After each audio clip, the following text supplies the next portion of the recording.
Giving up is the birth of regret. The reality of life is that we will all hear more no's than we hear yeses.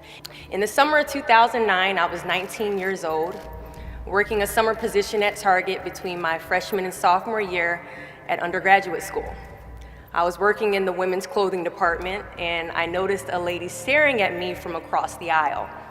I figured she probably had a few screws loose, so I attempted to ignore her very intense stares.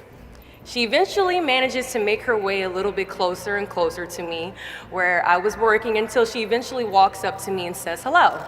I say the famous Target quote, which is, "Hi, may I help you find something?" She then asks me, "Were you born in this country?" And I was immediately offended. And I said, "Yeah, I was born in this country." And then she says, "Do you have any kids?" I said, "No, I don't have any kids." She then asked me if I was married, and then I said, "No, ma'am, I am not married." She says, "How old are you?" I said, 19. "May I help you find something?" She then says, "You are the most beautiful girl I have seen." And I said, "Oh, thank you." I didn't work that much for my makeup, but I did the best I could, but thank you. And then she says, "I think you could be the next Miss USA." And I stare at her in pure disgust and said, "Pageants? You're telling me pageants, like Sandra Bullock, Miss Congeniality. Pageants? You think I should compete in pageants? I'm in the Army, okay? We don't do pageants in the Army." She then asked me to meet her at Starbucks the very next day before my next shift at Target. And she just wanted to do a little bit of explaining when it comes to what pageants is. And apparently I was a pretty open-minded 19-year-old because I actually agreed to meet her the very next day.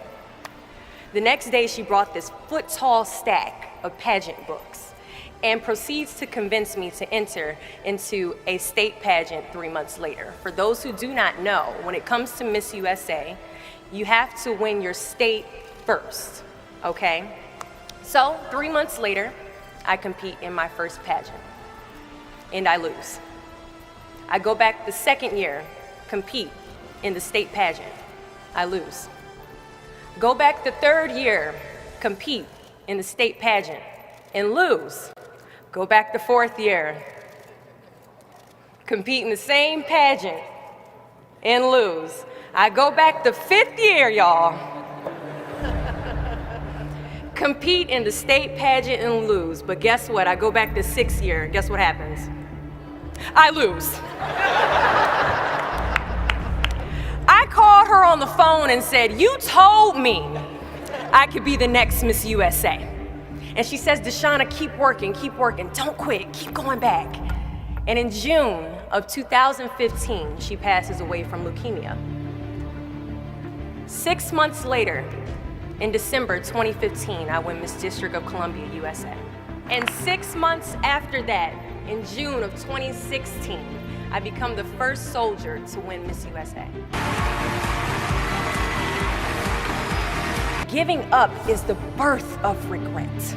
Giving up is something I did a lot of growing up, and I don't think I really challenged myself to stick anything through until I joined the track team in middle school. I remember having to ask my mom after tryouts and making it to the team for my very first pair of track shoes. Now, at the time, she walks into our house and she has a bag that has a nice Nike check sign on it, so I get excited because I wasn't getting new shoes very often. I go to take the shoe box out the bag and I notice that it says a size 9 on it. Mind you, in the 7th grade, I was a size 5. I open the box and I slide my feet into the shoe and I look at my mother and I said, "These shoes are too big." She says, "I know I did that on purpose." I was like, "Why would you buy shoes that are too big on purpose, Mom?" And she says, "Because I know that you're going to grow into them." Coach has us line up on the starting line and he wants us to run a lap around the track. As we go to take off, I immediately fall to the ground, twist my ankle because the shoes are entirely too big. See, I couldn't run at the speed that I wanted to because I didn't fit the shoes I was wearing at the time. Now, many of us have goals we're trying to achieve, but the person we are right now is not the person that we need to be when we cross the finish line to our dreams. So we must walk and pace ourselves on this journey to our goals, because we haven't grown enough in ourselves to fit the shoes that we need to achieve our aspirations. At times, our purpose drops in our laps as if the heavens threw it by accident. I ask only one thing of you all today after you leave this building. Do not fear failure, but please be terrified of regret. As giving up is the birth of regret. After you walk out this door, you will receive 100 doors shut, slam in your face. You will have 100 moments that will be filled with someone telling you no, or telling you, thank you for your application, but we regret to inform you that we've chosen a different candidate for this job. You will sit in 100 different interviews and you will not get the job. The reality of life is that we will all hear more no's than we hear yeses. And we will fail a lot, and I mean a whole lot. But what I ask of you today is to not take no for an answer. Don't be afraid of no's. Be afraid of the possibility of a yes that you have prematurely destroyed because you decided to quit before the clock strikes 12. You can ask anyone, friend, family, anybody. I love a good no. Please tell me no.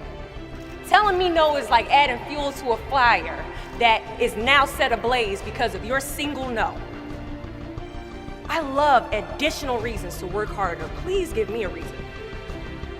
So today I challenge you to fight, to work, to not stop here, to believe so heavily in your aspirations that you too will not fear the word no, but instead you will choose to welcome it. Thank you.